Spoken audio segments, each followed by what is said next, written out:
सूरा मरण तणों की सोच, वीर को मृत्यु की क्या चिंता। संदर्भ, पहलगाम में गोली के भय से कलमा पढ़कर प्राण बचाने के संदर्भ में। मैं आथुण राजस्थान का निवासी हूं, जहां पग पग पर ऐसे नर नाहरों की पाषाण पुतलियां स्वाभिमान से सिर ताने खड़ी हैं, जिन्होंने धर्म धरती, गौरक्षा और स्त्री सम्मान की रक्षार्थ सिर कट जाने पर भी रणांगण में शत्रुओं का संहार करते रहे। उन्होंने मृत्यु के आगत भय से धर्म की ध्वजा को नहीं छोड़ा। उन्होंने मरना श्रेयस्कर समझा, पर दूसरे धर्म का कलमा पढ़ना स्वीकार नहीं किया। उन्होंने स्पष्ट उद्घोषणा की कि धर छूटे लूटे धर्म, ग्रह कटक कई गाय, उड़ वेल्ला नर औलल से कुलल छत्री न कहाय। इन दिनों सोशल मीडिया पर एक खबर पढ़ने को मिल रही है कि पहलगाम में आतंकवादियों के समक्ष एक प्रोफेसर महोदय ने कलमा पढ़कर अपने प्राण बचाए। उन्होंने ये बात स्वयं ही बताई कि मैंने अपने प्राण कलमा पढ़कर बचाए। उनकी यह भीरुता से भरी सूचना को पढ़कर मन व्यथित हो गया। आपको मेरी बात असंवेदनशीलता से भरी लग सकती है, तो साथ ही आपको मेरी बात मानवता के विरुद्ध भी लग सकती है। लेकिन क्या करूं, मैंने उन क्षत्रिय वीरों का इतिहास पढ़ा है, जिन्होंने कलमा पढ़ने से श्रेयस्कर मरना मानकर कहा, जमी घरा सू जाए, तिल न जोखो तिकण रो, मोटो धोखो माए, जाए धर्म है जोगणी, पासई न पासी है, ससत न हाथ है मर सकूं, कालय करवासी है, सुनत रा दस्तुर सह। अगर वे ऐसे भय के समक्ष कलमा पढ़ते, तो आज हमें यह शब्द अपना ही लगता, पराया नहीं। लेकिन उन वीरों ने कलमा नहीं पढ़ा। धज मंदिर हिंदू धर्म, सदग्रंथ वेद सैनाण, मारहठय साबत मही, रंग रखिया शिवराण। मुगल काल में ऐसे कई वीरों के उदाहरण इतिहास व काव्य के पृष्ठ पर अंकित है कि मुगल आतंकियों की तलवार के भय से हमारे क्षत्रिय सुभटों ने न तो धर्मांतरण किया और न ही कलमा के अपवित्र शब्दों को अपनी जीवा से उच्चरित किया। जो लोग कहते हैं कि हमारे में और क्षत्रियों में क्या अंतर है, उन बंधुओं से मैं एक दो बातें साझा करूंगा।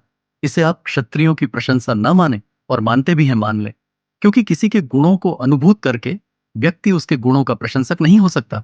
तो आप निश्चित मानिए वो कृतज्ञ ही होगा। हम तो गुणों के पुजारी रहे हैं। गुण नए झुरू गंवार, जात न झीकू जेठ जी। हे जेठ, मैं तो गुणों को याद करके रो रही हूं ना, कि किसी व्यक्ति को याद करके। मध्यकालीन बात है। जोधपुर पर महाराजा जसवंत सिंह जी प्रथम का राज्य था। दिल्ली पर आतताई औरंगजेब शासन कर रहा था। परिस्थितियां वश महाराजा उनके मनसबदार थे, लेकिन जब तक वे जिंदा रहे, औरंगजेब धर्म देवालयों को तोड़ने की हिम्मत नहीं जुटा सका। खैर, महाराजा के एक ठाकुर थे, जगराम सिंह जी, उदावत निमाज। उनके एक पुत्र का नाम था कुशल सिंह जी। कुशल सिंह जी को विधाता ने रूप, बाहुबल व बुद्धि चातुर्य का संयोग एक साथ दिया था। एक दिन जगराम सिंह जी अपने किशोर पुत्र कुशल सिंह जी के साथ औरंगजेब के दरबार में उपस्थित हुए। जैसे ही बादशाह ने उस किशोर को देखा, एक तक उन्हें देखता ही रहा। उनकी मुखाकृति, आंखों की निश्चलता व आत्मविश्वास को देखकर उसकी कुटिलता जाग पड़ी। उसने कुंवर को अपने पास बुलाया और कहा, कुशला, तू तो आज ही कलमा पढ़ ले और मेरे धर्म में आ जा। तुझे जो चाहिए वो मांग। इतना सुनते मानो किसी ने सो रहे सिंह के डोका लगा दिया हो। उन्होंने कहा, जहां अपना धर्म ही कोई छोड़ने की चीज है, ये तो मां की कुक्षी से धारित होकर जन्म घूंटी के साथ दृढ़तर होता है। इसे तो कोई मरे हुए जमीर वाला ही छोड़ सकता है। जो भय से कलमा पढ़ ले, उसकी फिर समाज में प्रतिष्ठा ही क्या है। संत मत छोड़ो हे नरा, सत छोड़िया पत जाए, कोड मोल रो मानवी, कवड़ी सटाई बिकाए। राजपूत का धर्म ही यह है कि वो धर्म की रक्षा हर स्तर तक करे। बादशाह समझ गया कि सीधी अंगुली से घी निकलने वाला नहीं है, अंगुली टेढ़ी करनी पड़ेगी। बादशाह ने कहा, मैं तुझे कोई मुफ्त में कलमा पढ़ने का थोड़े ही कह रहा हूं। तेरी इच्छा पर मेरा धर्म मान, तुझे मनमाफिक धन दिया जाएगा। यह सुनते ही कुशल सिंह जी ने कहा कि मेरे लिए ऐसा धन धूढ़ है। धर्म कोई भला बेचने की वस्तु है। मनुष्य जन्म एक बार ही मिलता है, फिर धन कौन सा मरने पर साथ चलता है। जब मिनक का धर्म घटता है, तो फिर सब कुछ घट जाता है।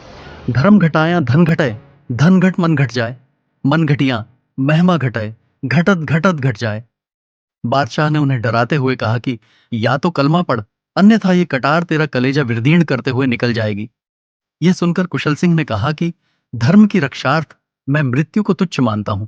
फिर मैं धर्म बेचकर यह मुंह कहां दिखाऊंगा। संसार जानता है कि लज्जा विहीन मनुष्य जीवित ही मरे जैसा है। इसलिए तो कहा गया है कि सिर जांजो सौ नाक सूं, नाक न जाज्यो चख, पानी पुटक न जावज्यो, लोही जाज्यो लख।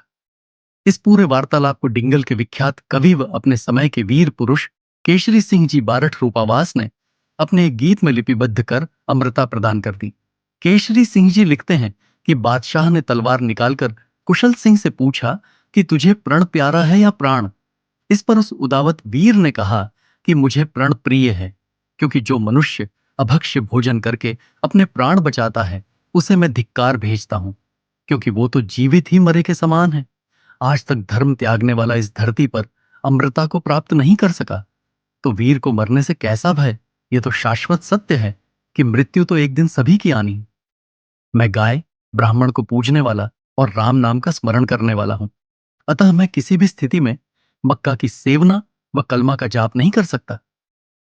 आगे कवि लिखता है कि धर्म के प्रति इतनी दृढ़ता और आत्मविश्वास को देखकर बादशाह के खांचे ढीले पड़ गए।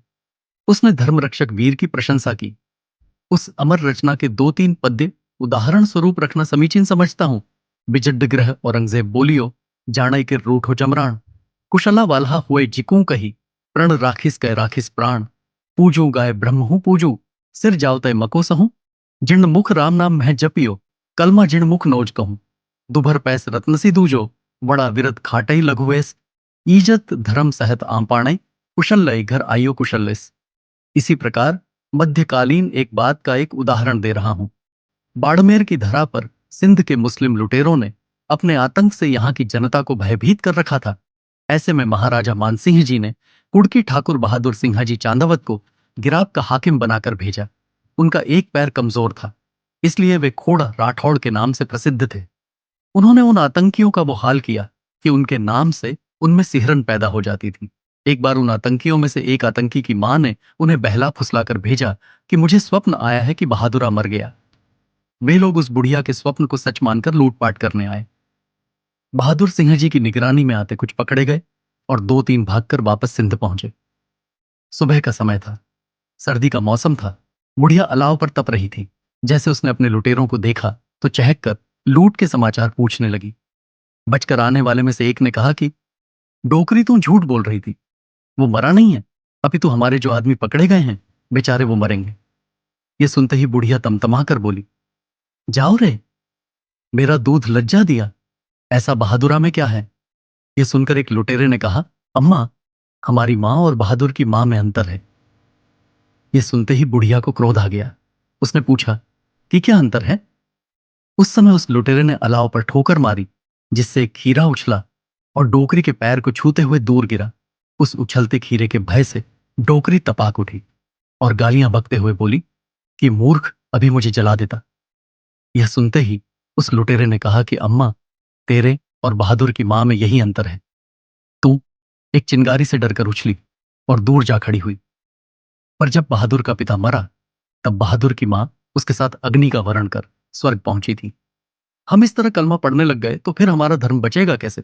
इस धर्म को बचाने वाले महाराजा कर्ण सिंह जी बीकानेर, दुर्गादास जी राठौड़ जैसे अनेक वीरों की आत्मा हमें स्वर्ग से लख लानत भेज रही होगी कि तुम्हें यही करना था, तो हमें बलिदान देने की क्या आवश्यकता थी। गिरधर दान रत्न उदासोड़ी।